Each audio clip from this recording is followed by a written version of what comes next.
قال صلى الله عليه وسلم: ثم أرسلني فقال: اقرأ باسم ربك الذي خلق، خلق الإنسان من علق، اقرأ وربك الأكرم.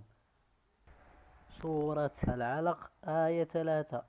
فرجع بها رسول الله صلى الله عليه وسلم يرجف فؤاده، فدخل على خديجة بنت خويلد رضي الله عنها فقال: زملوني زملوني، أي لففوني، لشدة ما لحقه من هول الأمر.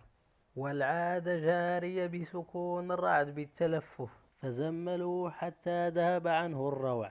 فقال لخديجة رضي الله عنها وأخبرها الخبر: لقد خشيت على نفسي الموت والمرض لشدة الرعب.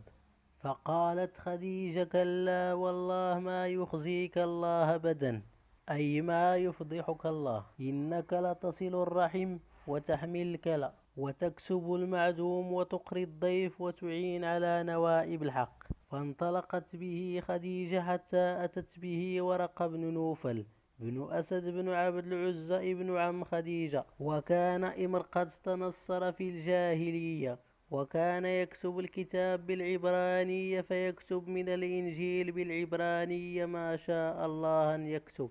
وكان شيخا كبيرا قد عمي. فقالت له خديجة: يا ابن عم، اسمع من ابن أخيك. فقال لي ورقة: يا ابن أخي، ماذا ترى؟ فأخبره رسول الله صلى الله عليه وسلم خبر ما رأى.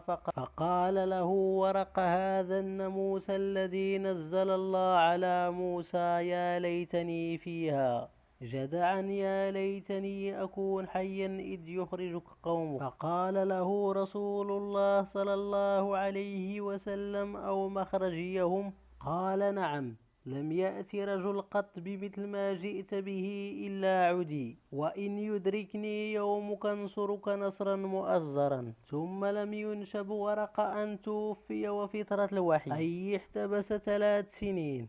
أول ما نزل عليه صلى الله عليه وسلم من القرآن اقرأ، كما صح ذلك عن عائشة، وروي ذلك عن أبي موسى الأشعري وعبيد بن عمير رضي الله عنهم.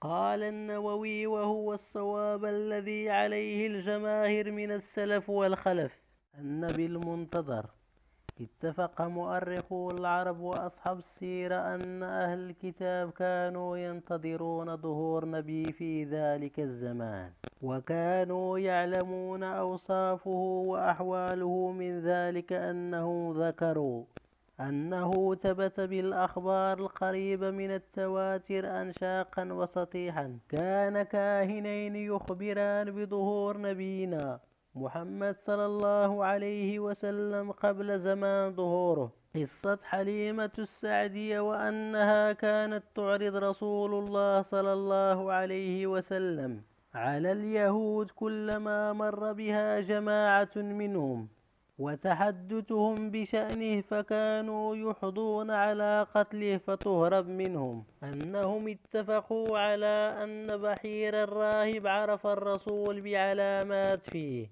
وقال لأبي طالب: ارجع بابن أخيك إلى بلده وأحضر عليه اليهود، فوالله لئن رأوه وعرفوا منه ما عرفت ليبغون شرا، فإنه كان له شأن عظيم، فأسرع به إلى بلده. في سيرة ابن هشام فصل عن إنذار يهود برسول الله صلى الله عليه وسلم نقلا عن رواية ابن إسحاق، فلي راجع في موضوعه، وقد أوردته في هذا الكتاب.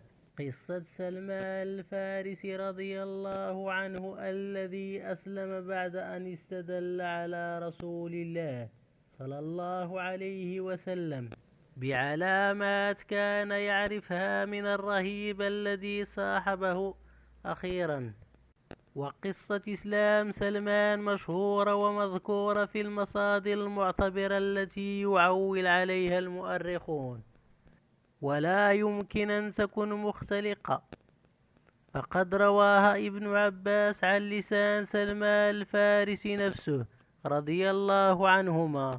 والقصة مذكورة في هذا الكتاب أيضا لأهميتها، إسلام عبد الله بن سلام بن الحارث رضي الله عنه، فإنه كان حبارا عالما. قال: سمعت برسول الله صلى الله عليه وسلم، وعرفت صفته واسمه وزمانها الذي كنا نتوكف له، فكنت مصرا لذلك صامتا عليه حتى قدم رسول الله صلى الله عليه وسلم المدينة، إلى آخر ما قال مما هو مذكور في هذا الكتاب نقلا عن سيرة ابن هشام.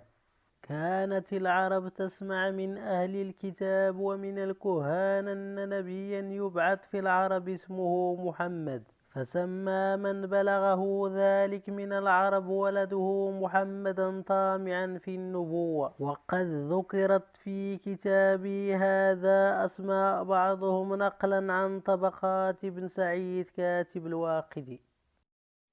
كان قيس بن نشبة في الجاهلية منجما متفلسفا واعدا بمبعث النبي صلى الله عليه وسلم، فأتاه فقال له: يا محمد، ما كحل؟ فقال: السماء. قال: وما محل؟ فقال: الأرض.